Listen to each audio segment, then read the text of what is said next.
Welcome to the game view. This is Sean with Total Packers.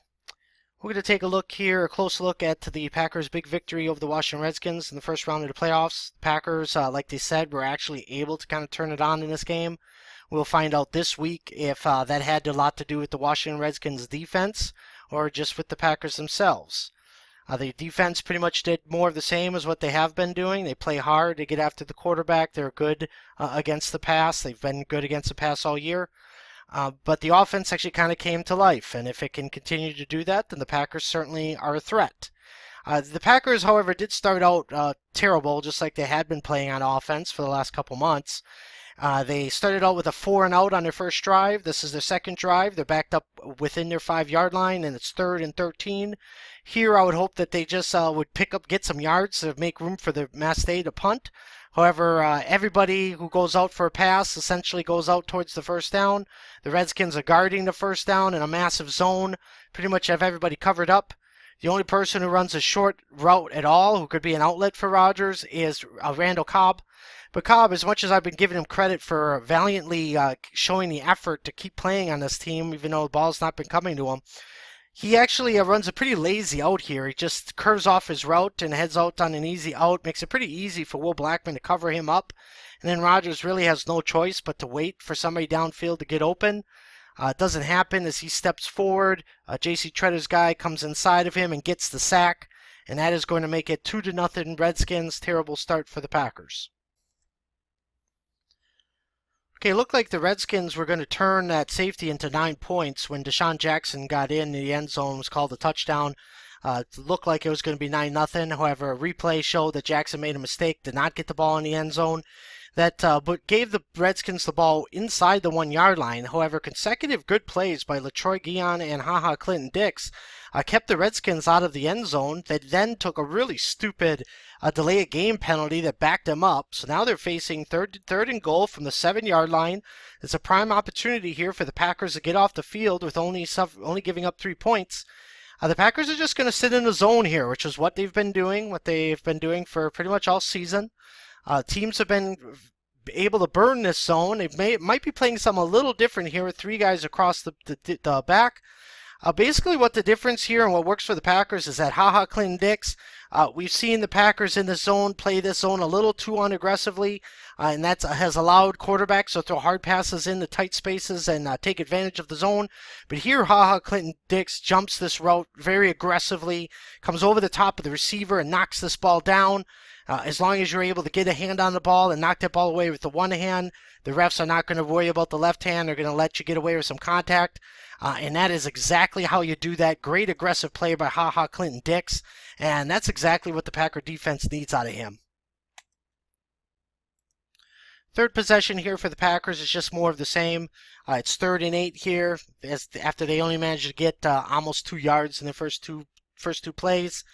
Randall Cobb is going to run a corner route from the slot, and he's actually going to get very well open here. He's going to beat Will Blackmon, get pretty easily open. However, Aaron Rodgers is just going to flat miss this corner. This is more of the same of what we've been seeing from the Packers. Either the receivers don't get open, the offensive line doesn't block, or if everything else works, Aaron Rodgers just throws an inaccurate pass. We've seen a lot of those as well. So that's what basically happens here. As we roll this forward, you're going to see Randall Cobb run the corner route from the slot. There he goes. Pretty good protection here from Rodgers. He has nothing to worry about. Here comes Randall Cobb. He is easily open. Blackmon has got his back to Rodgers, so he's not even looking for the ball. This should be a pretty easy completion for a quarterback of Aaron Rodgers' caliber.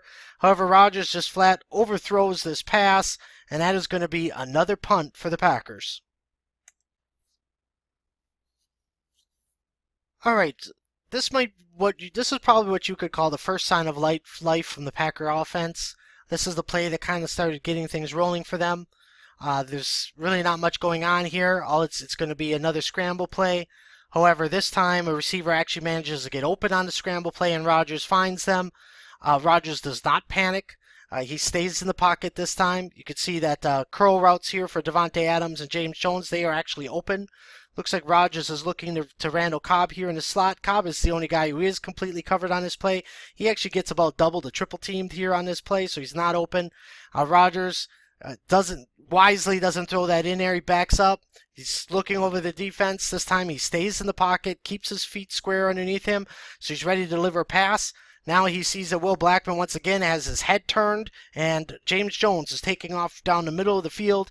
Rodgers is going to throw an accurate pass this time, catch Jones, nice catch, and that is a big 34-yard gain for the Packers. They were down 11-0 at this point and really needed to respond, and that just kind of seemed to spark them and get them going. Okay, the first touchdown of the game for the Packers got them back in this game at 11-7. First, the Redskins, they make two mistakes here. For one thing, they get caught with 12 men on the field. Then, unlike other teams we've played against recently, when they did get caught in a mistake, they at least made sure to get after Rodgers so that Rodgers couldn't take advantage of their mistake on the free play. However, the Redskins, first they make the mistake, and then they essentially a bunch of them just stand around doing nothing. This guy actually keeps trying to call timeout, even though the play is clearly in motion. And this is going to allow Rodgers to kind of run around in the backfield. He knows he can take a chance here and throw this one up there. Here's Randall Cobb finally getting open, and Rodgers is going to deliver that one in there. Good job by Cobb to come back to the pass, make that catch there for the touchdown, and now the Packers are starting to get it going. After the Packers scored to be down 11-7, the Redskins looked like they had a chance to answer. They ripped off a 25-yard run and got into Packer territory. However, a big sack would end up ending this drive and get the ball back to the Packers. Sacks were huge for the Packers in this game as their defensive line really got after Kirk Cousins and the Redskins. Here, Julius Peppers bowled his way into the backfield, is clearly held on the play ridiculously, yet no flag was thrown. Packers would end up needing it as Mike Neal would beat his man around the edge and get to Cousins. He would sack Cousins and force the fumble and recover the fumble. So trifecta there for Mike Neal, and that is Packer ball. All right, it's 2nd and goal for the Packers here from the 10-yard line. A big catch by Davante Adams got them down in this position. Here on 2nd down, the Packers are going to work against a zone defense here, but they got a good route called against this defense. So you're going to see a good route combined with good execution by Aaron Rodgers is going to get this done against the zone. What we're going to see happen here is Davante Adams is going to run a corner route from the slot position here. And really the key is that Aaron Rodgers gets this defender to vacate the outside of the field, to vacate the flat. As you see, he jumps up here as Rodgers looks at James Starks. Looks like he might dump that off. Gets the corner here to come up and react to that. When he does, that makes Davante Adams wide open on the corner. And Rodgers, with the ability that he has to just flick his wrist and quickly get that ball out there, just flips it out there. And there's a beautiful touchdown there for the Packers. That would give the Packers a 17-11 lead going into half. Okay, huge play in the game here. The Redskins had actually their best drive of the game right after half. They drove right down the field, never faced the 3rd down, went right down the field and scored a touchdown to go back in the lead. 18-17, the Redskins were leading in the 3rd quarter at this point. So the Packers really needed to come back and answer, and they were able to do that. This is 4th down. It's 4th and actually less than 1. They're going to go to their bread and butter, which is running left, which is over Josh Sitton. They're going to let Sitton lead the way. So you're going to see Sitton pull out of his guard position here and pull over left tackle. The Redskins do have almost all the guys up in the box, as you would expect. There you see Sitton pull. He's going to get out and lead the way. Really, the key here is going to be a block here by John Kuhn on this linebacker is actually going to end up blocking 2 guys. There, Kuhn makes the hit. Now, Lacy just needs to follow Sitton's lead here. Sitton's going to get out here. And if it wasn't for the fact that Lacy kind of runs into Sitton's shoulder, he actually could have gotten more. But that's a big 1st down and an 11-yard pickup for the Packers. All right, that would lead to the very next play for the Packers here. A big run by Eddie Lacy that would get them down in scoring position. James Starks would score on the next play, and the Packers would take the lead for good at 24-18 at that point. The Packers are going to try the other side. They're still in a running formation. They got 2 tight ends on the field and John Kuhn. They're going to have a zone right play here, but Eddie Lacy is going to make a great cut. John Kuhn is going to throw one great block, and this is going to end up springing Lacy. So here we're seeing it leading right. Eddie Lacy is going right up towards the middle of the line. By going straight ahead and having the opportunity here to possibly punch right in the middle of the line, this freezes the linebacker right in the middle of the field. That is going to be a key on this play. But now Lacy's going to plant his foot and cut sharply to his left. When he does that, he gets behind the block of John Kuhn. Because this linebacker had hesitated in the middle field, he ends up getting also blocked by John Kuhn and walled off here, and that springs Eddie Lacy out into the open. Once he's out there, he does his normal chicanery bowling ball thing and gets it down, it looks like, to about the 3-yard line. Not sure why the ref marked it at the 4. Doesn't much matter because it's going to end up being a touchdown for James Starks on the next. All right, this time it's going to be James Starks' turn to have a big run. This is going to be a zone play to the right, lead right here. This Starks is all alone in the pistol. As you can see, guys blocking here. Looks like there is a chance here if Starks just takes this play the way that it was meant to be taken. Instead, Starks sees out of the corner of his eye that the out to his left, there's only one guy out here, only one guy to worry about. He is going to beat him and then get the corner. Kind of a hold there by James Jones, but it's not called. Starks gets a corner and gets all the way down to the 2-yard line. Who's the first guy there to greet him and talk some smack? But Aaron Rodgers. It's great to see. Packers would end up scoring to Eddie Lacy on the very next play. In fact, let's take a look at that touchdown run by Eddie Lacy. Here we got the backside view of it. The Packers lining up in a tough run formation here. The key to the play is going to be TJ Lang and Richard Rodgers are going to create a little seam that Eddie Lacy is going to hit head on and get to the end zone. The Packers comically actually asked Jared Abbrederis to maybe throw a block here. You can see here that he actually just dives, flops to the ground. He flops to the ground here and doesn't do anything. However, it doesn't matter. Here we can see TJ Lang has got one linebacker. He's going to basically bully him right out of this play.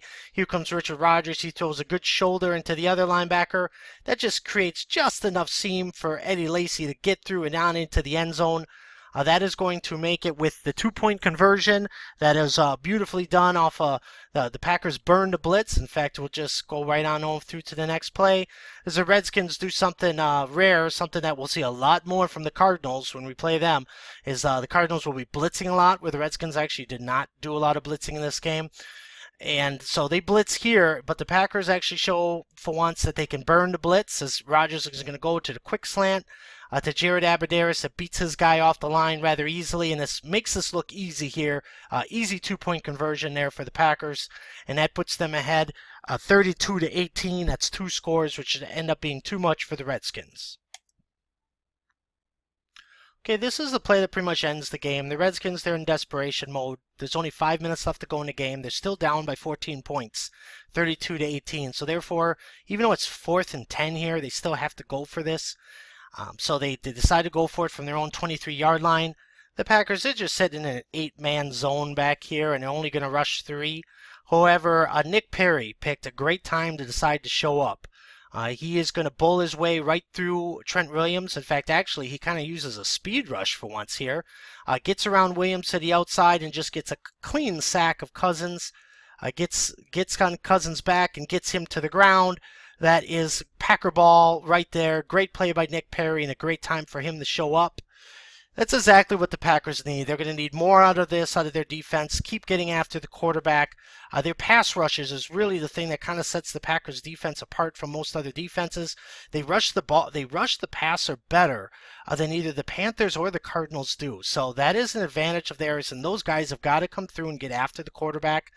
At the same time, we hope that this isn't a blimp on the radar here for the Packer offense. If Aaron Rodgers can stay hot and they can keep something going on offense, then the Packers certainly, they are a threat. I would say right now the Packers and Seattle are both very much a threat to Carolina and Arizona. And we know Arizona, they're well coached, and in no way are they going to overlook the Packers. They will be ready. But I'm also glad that we're going to be playing this game in a warm stadium and not out here in Green Bay. It's about 5 degrees right now. So it's good thing that good conditions, and the Packers should be ready to go. And they're one win away from really gaining a ton of momentum and giving themselves a chance to actually turn their season around and do something special yet this year.